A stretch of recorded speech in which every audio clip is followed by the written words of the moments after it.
एकादशी का व्रत वैष्णवों के लिए बहुत महत्वपूर्ण है। एकादशी का व्रत जो भी मनुष्य करते हैं, नारायण स्वयं उसके ऊपर बड़ी शीघ्रतापूर्वक प्रसन्न होते हैं।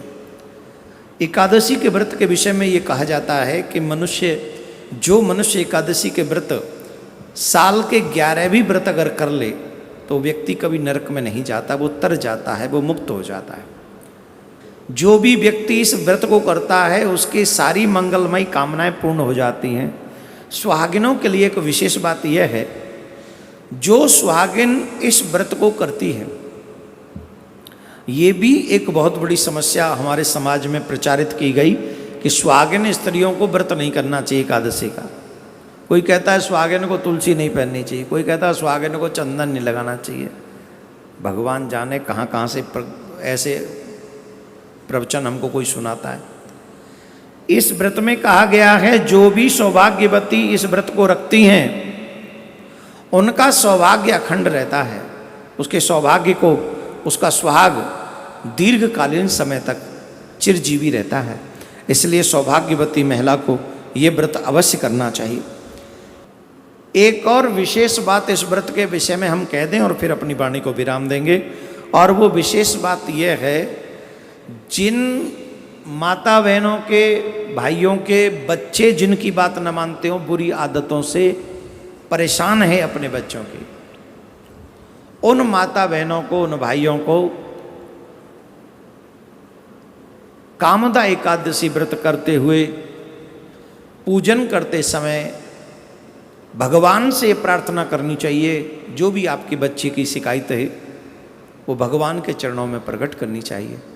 तो अगर आप ऐसी प्रार्थना भगवान से करेंगे तो जिन बच्चों में बुरी आदत है वो धीरे धीरे करके उन बुरी आदतों को त्याग देंगे और वो वैसे ही करने लगेंगे जैसा आप चाहते हैं।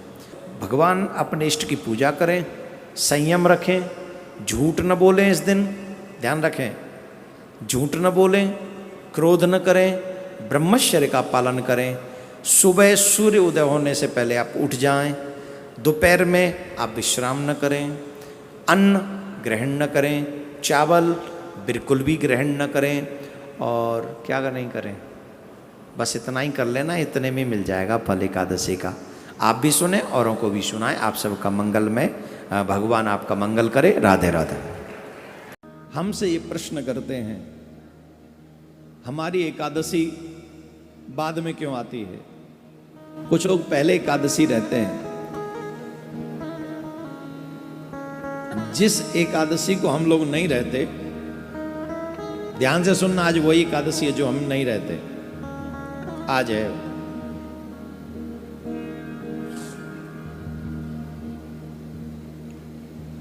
जिस एकादशी में दसवीं स्पर्श करे,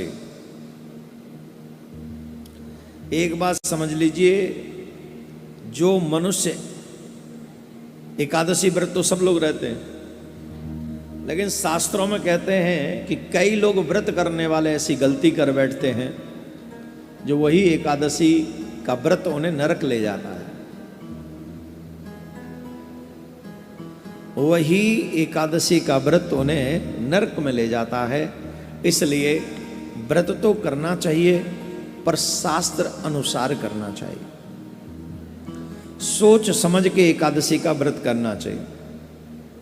शास्त्रों में कैसे एकादशी का व्रत करना चाहिए, कौन सी एकादशी का व्रत करना चाहिए, इसका स्पष्ट निर्देश है। स्मारत और वैष्णव एकादशी दो होती हैं। दसवीं तिथि, ध्यान से सुनना, दसवीं तिथि एकादशी तिथि को अगर स्पर्श करते, वो एकादशी नहीं रहनी चाहिए।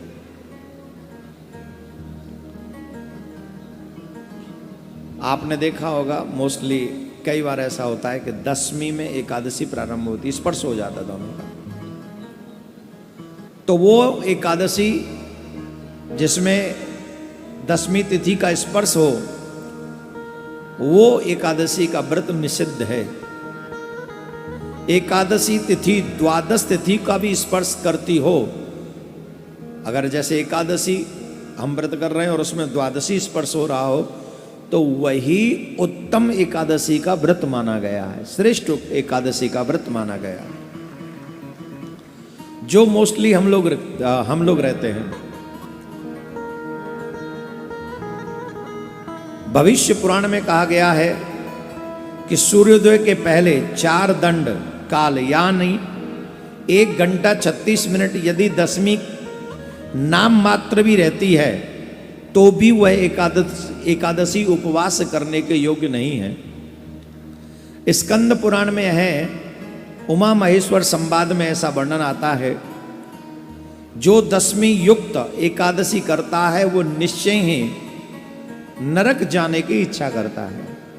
ये हम नहीं कह रहे हैं, बाबा भोलेनाथ मां पार्वती को उमा जी से महेश्वर कहते हैं। जो दशमी से स्पर्शित एकादशी है, जो मनुष्य उस व्रत को करता है वह नरक जाने की इच्छा रखता है।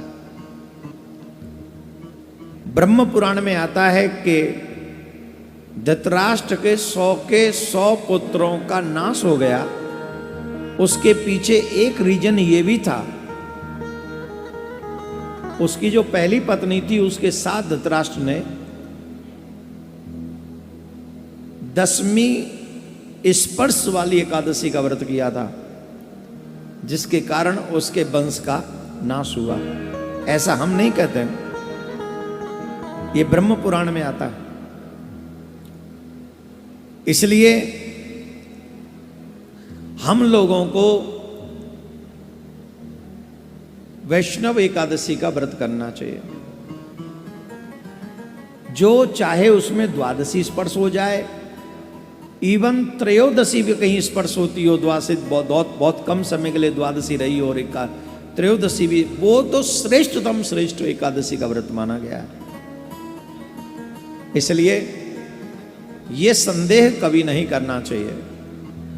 और जो शास्त्र 3 पुराणों का वर्णन किया मैंने आपके आगे इसमें, इसलिए आप हमेशा कंफ्यूजन में रहने वाले लोगों को चाहिए कि वह हमारे फेसबुक पेज इत्यादि को लाइक कर लें। उस पर पहले डाल दिया जाता है, यूट्यूब वगैरह पे भी डाल दिया जाता है, ट्विटर पे तो शायद नहीं डलता है मुझे नहीं पता, पर फेसबुक पे डलता है ये मुझे पता है। तो आप लोग सारे सोशल मीडिया में जितने भी सोशल मीडिया स्टेज हैं, पेज हैं, उन सबको लाइक करके इन सब धर्म के कार्य को आगे बढ़ाएं, सनातन की आवाज़ को आगे बढ़ाएं।